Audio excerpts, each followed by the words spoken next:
আসসালামু আলাইকুম। হঠাৎ করে ভারত ফারাক্কার বাঁধের দরজা বা গেট খুলে দিছে। খুলে দেওয়ার কারণে বাংলাদেশে ৮ জেলা পানি প্লাবিত হয়েছে। বন্যায় দেখাছে, ভয়াবহ বন্যা দেখা দিছে। ৩১ বছর পর ভারতের ত্রিপুরা রাজ্য আছে।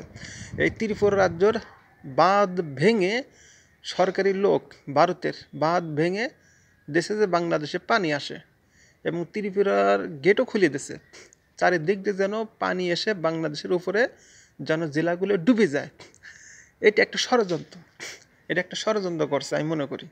তার কারণ ৩১ বছর পর ত্রিপুরায় কেন বাঁধ ভেঙে পানি বাংলাদেশে ঠেলে দেওয়া হলো, তারপর গেট খুলে দেওয়া হলো কেন?